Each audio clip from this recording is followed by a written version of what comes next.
Welcome back once again to the Imaginary Gallery. It is TJ, your host. This is the fourth video, The Abusive Person and Addiction, from Lundy Bancroft's wonderful book, Why Does He Do That? Inside the Minds of Angry and Controlling Men. It can be a male, it can be a female, it can be anything that abuses. The next adventure Mr. Bancroft explores, what about the man who is abusive only when he drinks liquor? Bancroft says that he could count on one hand the number of clients he's had whose abusiveness is entirely restricted to times of intoxication. However, he's worked with dozens of men whose worst incidents are accompanied by alcohol use, but whose controlling and disrespectful behaviors are a pattern, even when they're sober. These abusers tend to fit into one of the following categories. 1. The verbally abusive person, who escalates to physical violence or threats only when intoxicated. When Bancroft asks the partner of such a creature to describe this person's day-to-day behavior, she'll usually report that he gets meaner and scarier when he's drinking liquor, but that his name-calling, disrespect, and selfishness are all the same, whether he is drunk or sober. She tends to feel that his physically scary behavior would stop if she could just get him into recovery, and that she could manage the rest of his abusive behaviors. Right. This soothing hope is a false hope for two reasons. Number one, when this style of abusive person gets sober, it gradually accustoms itself to using violence without the assistance of liquor, usually over a period of 1 or 2 years. And 2, even if he or she is among a small number of exceptions to this rule, the lady usually discovers that his psychological abuse can be as destructive to her as his violence was, which tosses her back into having to figure out what to do. 2. The verbal abuser, who becomes even more cruel and degrading when drinking liquor, but doesn't ever escalate to violence. He's doing the same thing that the first one does, using alcohol as an excuse. If it gets sober, it gradually comes up with new excuses, including learning to use his recovery as an excuse, and life goes on more or less as before. 3. The assaultive abuser, who becomes even more violent when intoxicated. Bancroft finds this style the most common among substance-addicted partner abusers. When this abuser is not intoxicated, he mostly refrains from his most frightening forms of violence, like punching, kicking, choking, or threatening to kill. Partner may say, "He's only violent when he drinks," but she then goes on to tell that he shoves her, grabs her, walks towards her with a menacing look, or uses other forms of physical intimidation or assault, even when sober. Behaviors that the abuser has succeeded in convincing her not to define as violence. Now, if your partner's behavior becomes much worse when he or she is intoxicated, you may tend to focus your attention on trying to manage the drinking only, so that you never fully realize just how abusive this creature is when it's not under the influence of liquor. His substance abuse problems can thereby create a huge diversion from the critical issues here. Alcohol does not change a person's fundamental value system. People's personalities, when intoxicated, even though somewhat altered, still bear some relationship to who they are when they're not under the influence of the liquor. When you are drunk, you may behave in ways that are silly, goofy, or embarrassing. You might be overly familiar or tactlessly honest, or perhaps careless or forgetful. But do you knock over little old ladies just for a laugh? I doubt it. Do you sexually assault the clerk at the convenience store? Unlikely. People's conduct while intoxicated continues to be governed by their core foundation of beliefs and attitudes, even though there is some loosening of this structure. Liquor encourages people to let loose what they have simmering below the surface.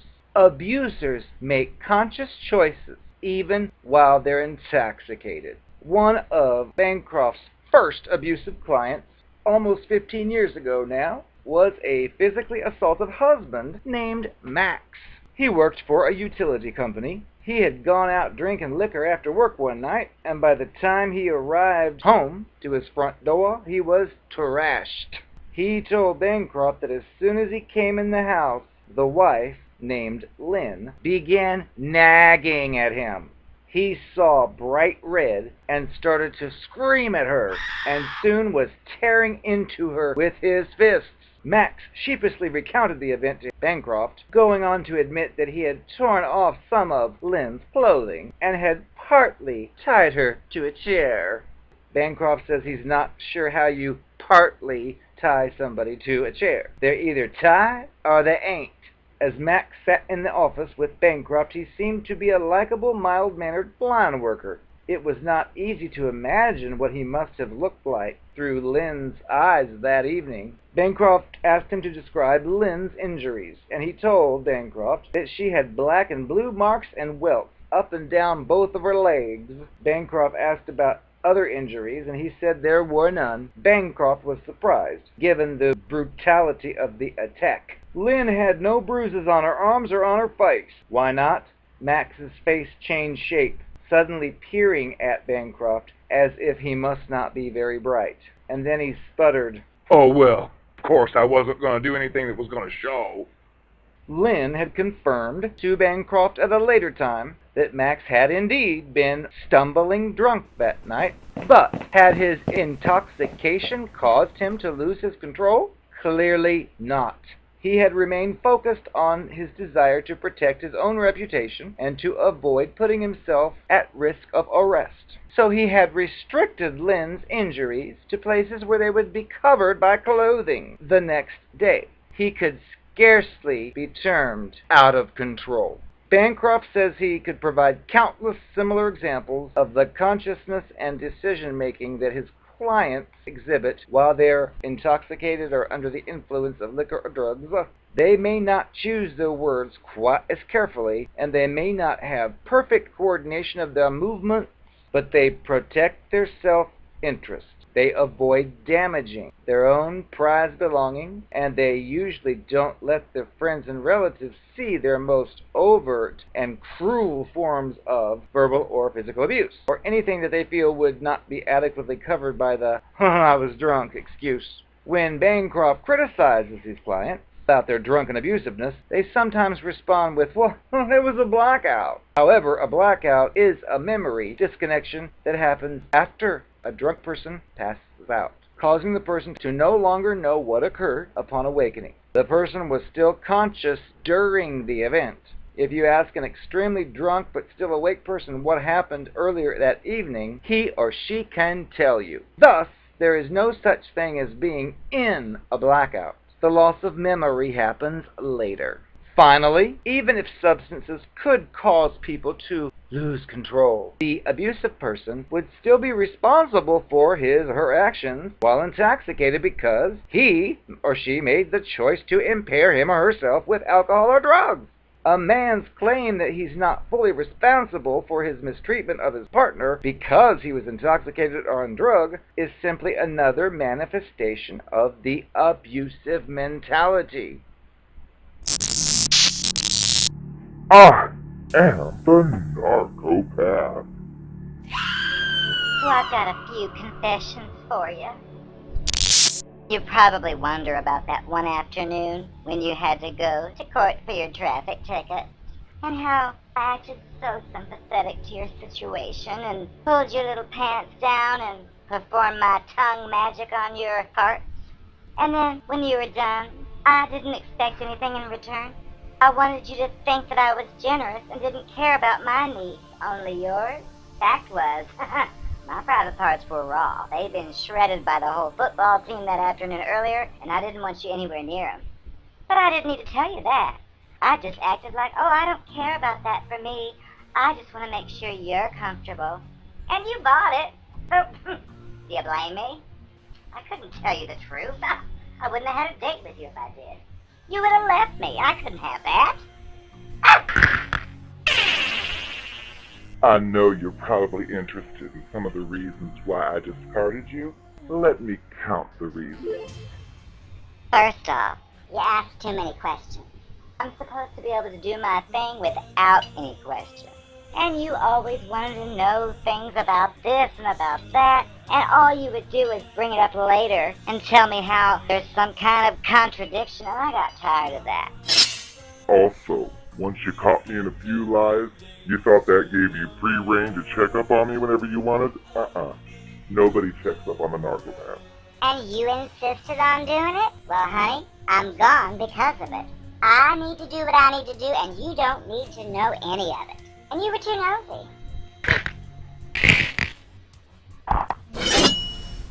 Oh, and another reason I had to discard you was you were getting to be too nosy. I was flirting with your sister, flirting with your mother, all of it behind your back, and telling them things so they wouldn't think it was strange. You had the nerve to keep checking up on me and suspecting me of doing these things and almost ruined it by telling them things that weren't true. I couldn't deal with that. There were too many things to deal with, and I figured it's not worth all this effort. I should be able to get away with what I want to get away with. You should look the other way, and you weren't doing that.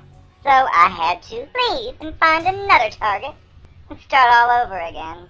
That's the way it works in my life. And I don't want to hear that your sister told you that I seduced her. The fact was I had her convinced that you were abusive to me, and she felt sorry for me at first, at least. The two of us got a little closer than we should have, and I kind of kissed her a little bit. But she had the nerve to make it out like I had done something. Oh, well, actually I had, but again, you didn't need to know any of this.